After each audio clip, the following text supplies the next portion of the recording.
everybody, what's up? It's Michaela and I'm back with another video and another home video, so I'm so excited. So today I am going to be redoing this wall in my bedroom. I have wanted to do an accent wall in my bedroom since before I even moved into this home. I have been picturing and thinking of different design ideas that I could do, and I finally discovered one that I think I'm gonna really like. So if you don't know anything about my style so far, I love mid-century modern. It's my favorite. I love everything 70s and just really kind of antique-y, just anything from that time period. So mid-century modern is for me, but I also love to incorporate into my space Afrocentric items. So anything that is aligned with African and African American culture, I love to incorporate. So this accent wall design that I have planned is going to be like the perfect marriage between the two. And I'm going to try my best to take you all step by step through it. So if you are interested and would like to see how I take my wall from this to this, then stay tuned. So this is what my bedroom looked like before, what I'm starting off with. I have my whole downstairs painted this light neutral gray color, so that's the base of the wall right now. And so I'm just was looking to spice this up. Ignore that dresser over there that doesn't match. That's another project for another day. Alright, so the first step, of course, is removing everything from this wall. So I'm just taking down these pendant lights that I put up a while back because they just are not in the right position anymore. I had more narrow nightstands at the time when I put them up, and also, like my mom mentioned, it would really be better if the lights were the same height and even with this big headboard I have, because it's kind of like a statement piece. So I want my, your eye to be drawn to a certain area on the wall.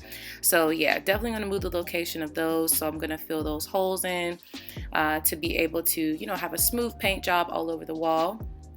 And then just moving my bed out the way as much as possible. And shout out to Habitat for Humanity. I was a Habitat for Humanity volunteer before the pandemic, so I gotta wear some paint friendly clothes, so I just have on my little volunteer shirt.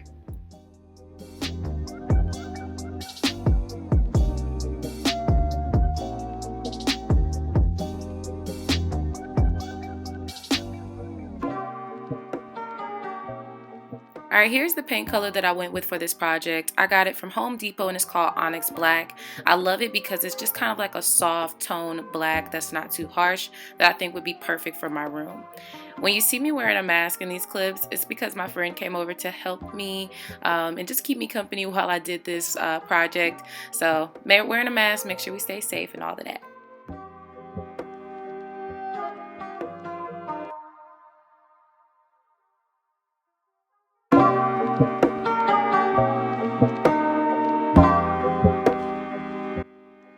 Alright, once the wall was completely dry, the next step was to measure to make sure that I had the right measurements for the wood trim that I knew I wanted to go across the wall. Then after that, I had to measure up and mark off the height that I would want the wood trim to go up on the wall. So I knew I wanted it to be just above my headboard, so I had to measure and make allowances for how high that would be before I start doing my wall stencil. So here's the wall stencil that I'll be using for this project, and I got it from Royal Design Studios, and I'll definitely link it below because I love these stencils. This is the second one that I've worked with so far, and I get so many compliments on the one for my bathroom. Everyone thinks it is wallpaper and they can't believe that I painted it on without that wallpaper cost. So I love working with them and they're so easy to use. When using a wall stencil, be sure to use a craft spray adhesive to spray on the back of it just so that it'll stick to the wall. This will make it much easier when you're, of course, trying to paint, so you don't have to hold it up. And also it helps to keep the paint from seeping through and running on your design. The paint color that I'm using for the wall stencil is just a little leftover white paint that I had from a previous project, and I believe it's called, no, I don't even want to try to guess what the white color is called, but it's just a white shade, probably something that's close to a pure white.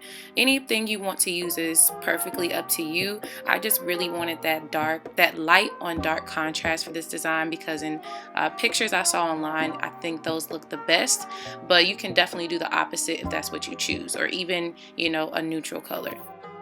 When using a stencil, you also want to use a foam roller to apply the paint, so not like a regular paint roller that you would use when painting a regular wall.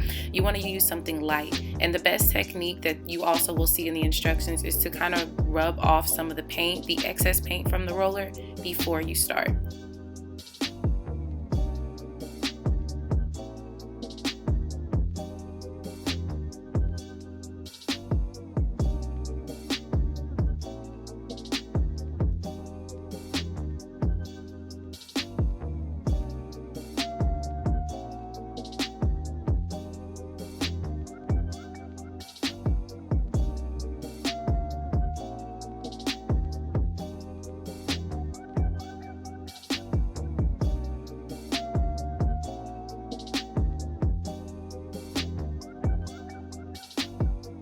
So now it is time to get ready to attach my wood trim. So I first have to find the studs in the wall.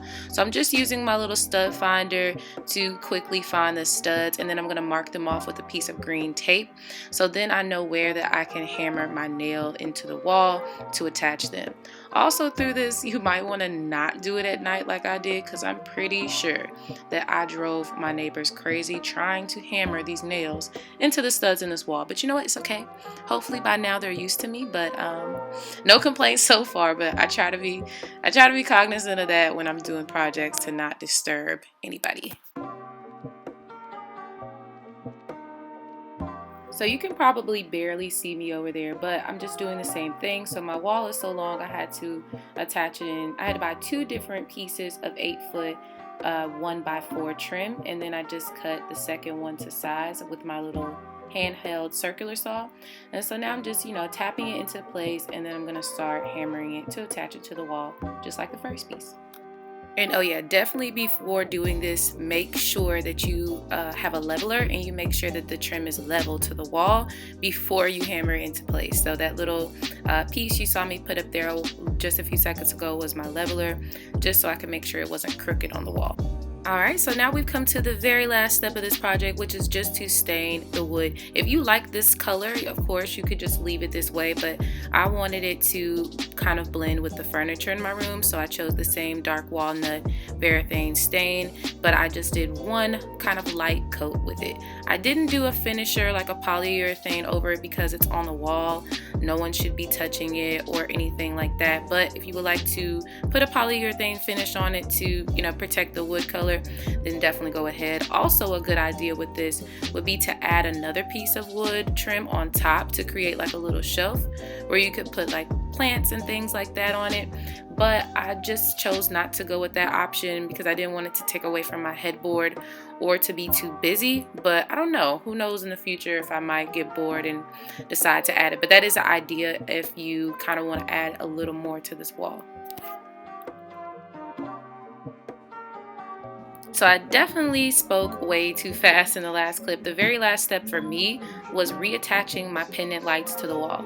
So I got these little pendant light holders from Amazon. I can link them below as well. And I just used them to hold my pendant lights. I got the cords for my lights from IKEA. And so you do need to use wall anchors, which they do come with them. So you'll need to use wall anchors if there's no stud in place where you're going to put them. For one of mine, I had to use the anchors, and for the other side, it was a stud there, so it just kind of worked out. So I'm reattaching them in the exact place that I would want them to go.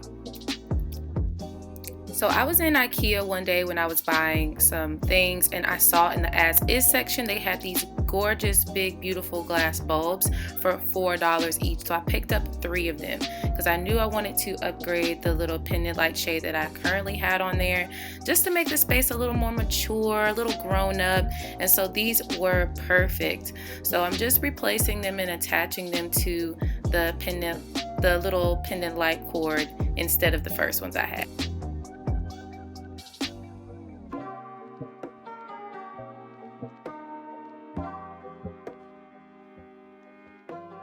And so here's the final look.